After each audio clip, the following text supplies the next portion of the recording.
Hey everyone, and welcome to Groove Builders, the show where we create together. I'm your host, Disorderly Cone, and in this episode, we're going to be checking out a model that you have voted on at home, the S-64 Skycrane from the Metal Earth Premium Series. Now, this build has been known to give all kinds of modelers out there a hard time because of its really odd cylindrical shapes, small pieces, and, well, overall size. Groovers, will we run into these same issues?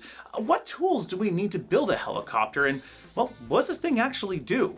These are all great questions, and we're going to get those answers. But first, we need to open up our package.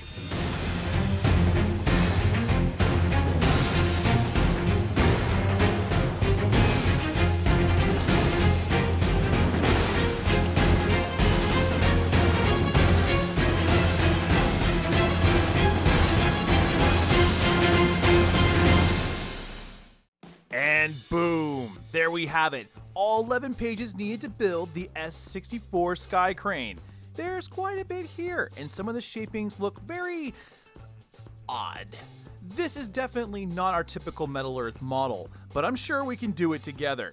The first thing we're going to take a look at is how to shape the engine and cockpit areas. Next, we'll look at the lower decks like our water tank and wheels.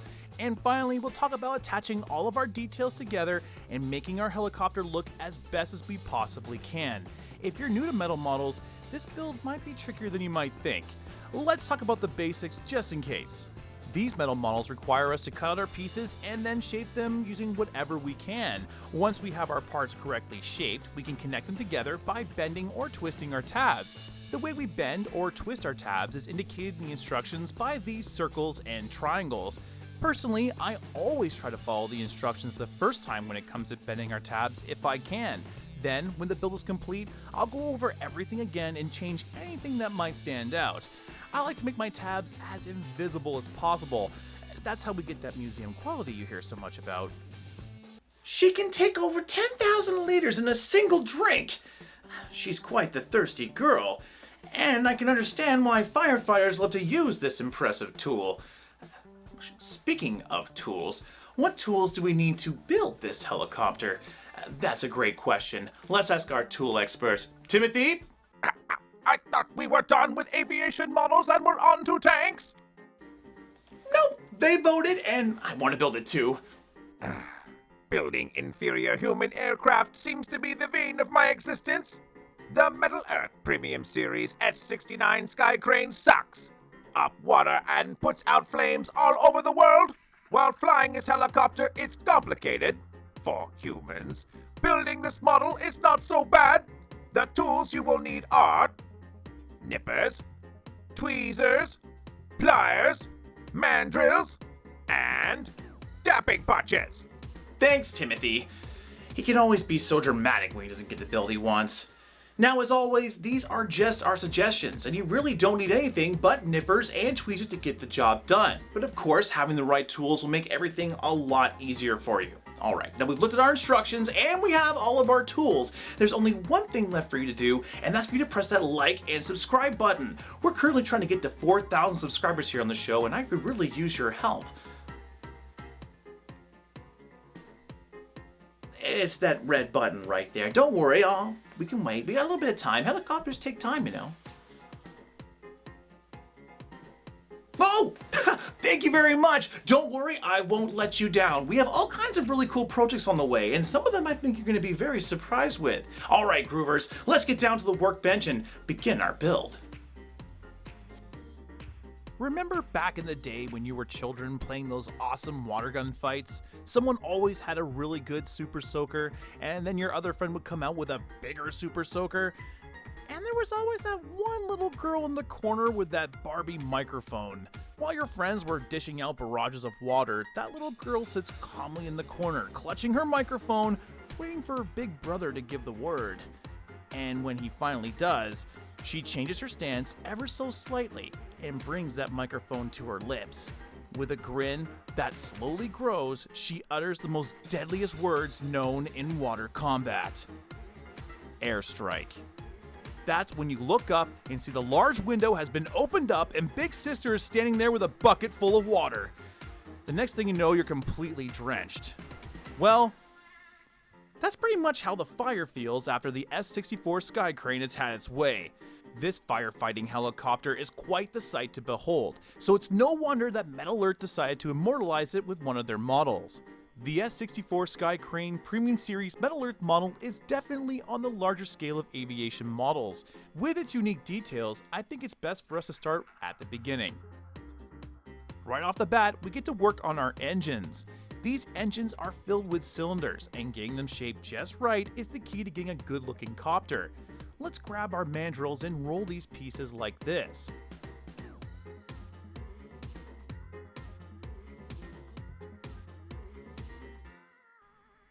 Boom!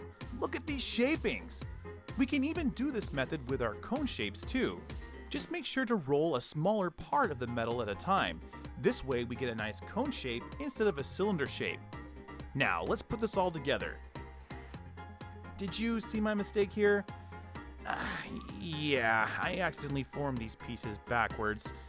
Yay me! The reason why I did this though is because the instructions say the engraved side needs to be on the outside. And well, looking at the model, that is the engraved side. But what they actually meant was the smoother side, so we just need to flip this around and bam! See, doesn't that look better? Now, if you're thinking that that technique won't work for some of our odder shapes like part 24, you would be wrong. We can actually roll this just like before, but we just need to do it a little bit differently. By changing the amount of metal that we're grabbing with our tool, we can actually form this almost completely. After a little bit of cleanup with our tweezers, we can connect it to our engines. Look at that! So silvery. Let's move on to our internal parts. These pieces are mostly really straightforward. Some 90-degree bends and matching up our borders is all we need to get these parts completed.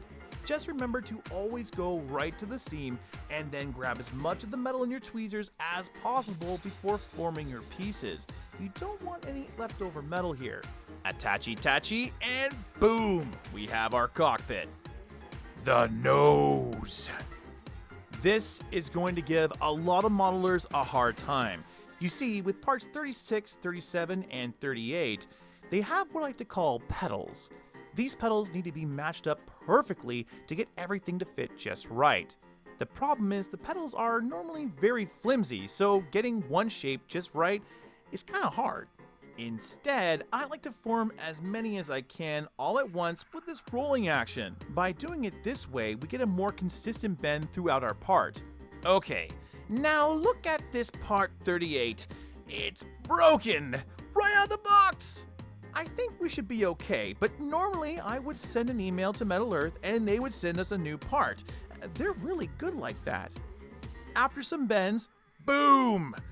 Well, okay. We're good for now, but I think we can add on some other detail and maybe make it a little bit stronger. Let's move on to our water tank.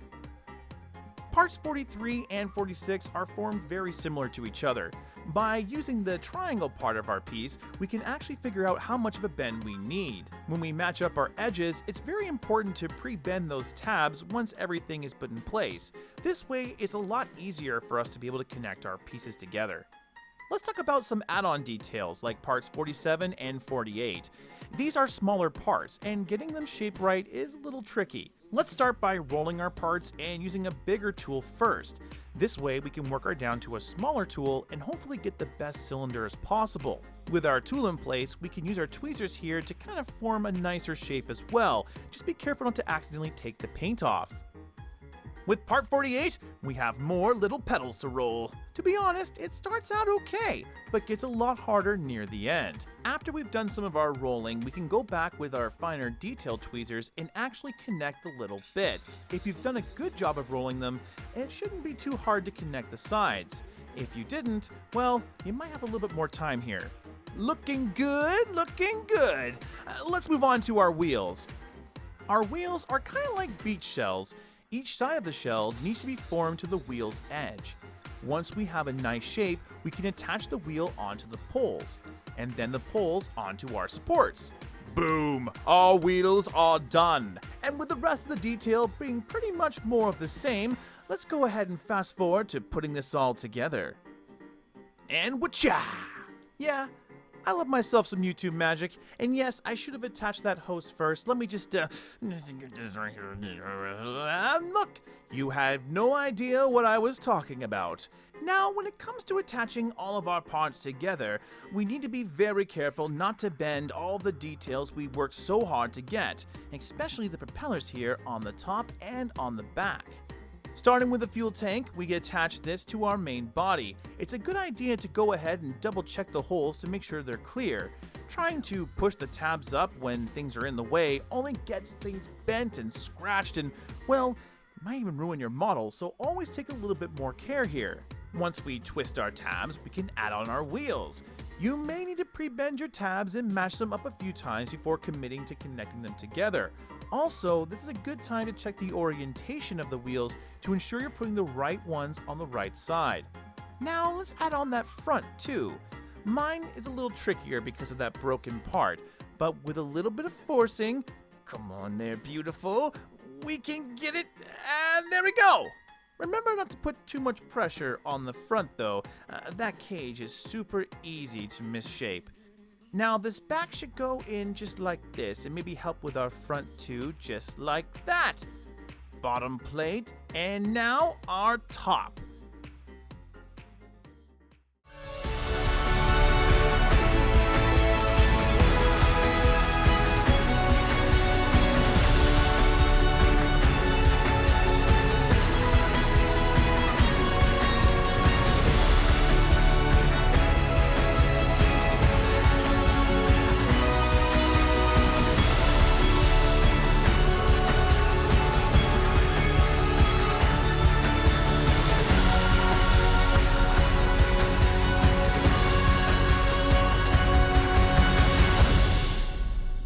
And there we have it, the S-64 Skycrane from the Metal Earth Premium Series.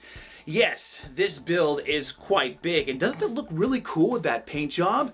There are some rickety bits, especially this little top propeller here, and I really wish I would have connected that better. And that's another thing I really want to touch on.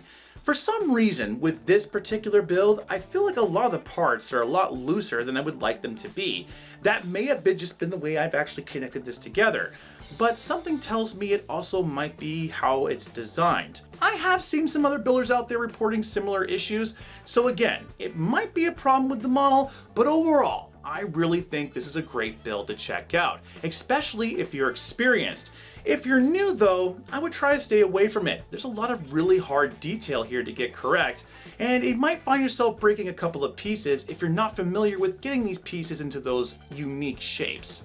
Alright Groovers, I had a really good time building the S-64 Skycrane with you, and if you guys had a good time, don't forget to press that like button. For more videos like this, hit subscribe as well, as we got all kinds of really cool content coming out in the future. Want to help the channel grow? Check out groovebuilders.ca. We have all kinds of really cool models on there, just like this guy right here, at great prices with fast shipping to the United States and Canada. Until next time, Groovers, keep building.